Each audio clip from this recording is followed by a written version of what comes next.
एक बड़े कद का आदमी गलती से छोटे लोगों के द्वीप पर पहुंच गया। उसका पूरा शरीर रस्सियों से कसकर बांधा हुआ था। तभी पॉल ने जोर से गरज मारी, लकड़ी के खूंटे उखाड़कर खड़ा हो गया।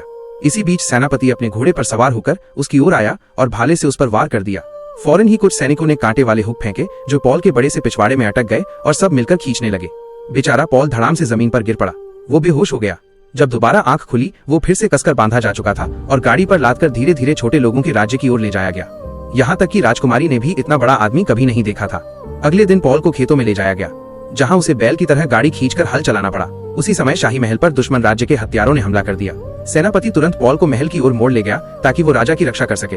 पॉल तेज कदमों से भागते हुए महल में पहुंच गया। सेनापति ने उसे नीचे झुकने का आदेश दिया और खुद कूदकर बोला कि वो अकेले ही राजकुमारी को बचाएगा। साथ ही सभी सैनिकों को रोक दिया। लेकिन कार्ल जानता था कि सेनापति केवल डींगे मार रहा है, इसलिए उसने पॉल की बेड़ियां खोल दी और उससे विनती की कि वो राजकुमारी को बचाए। संकट की इस घड़ी में पॉल दौड़कर आया, दो हत्यारों को चुटकी में पकड़ लिया और उन्हें तालाब में फेंक दिया। राजकुमारी आसानी से बच गई।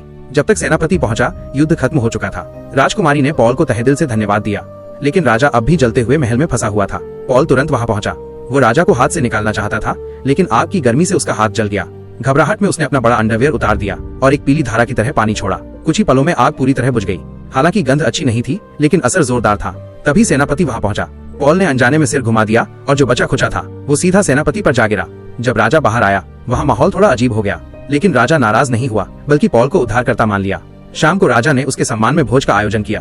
पॉल ने पूरा फल का थाल उठाकर सीधे मुंह में डाल लिया। उसे लगा ये तो दांतों के बीच भी नहीं अटका। काफी देर खाने के बाद भी उसका पेट नहीं भरा। फिर भी वो शेखी बघारने लगा। कहने लगा कि वो अल्ट्रामैन है जो हर तरह के छोटे राक्षसों का खात्मा करता है। छोटे लोग तो और भी ज्यादा उसकी ओर आदर और ईर्ष्या भरी निगाहों से देखने लगे।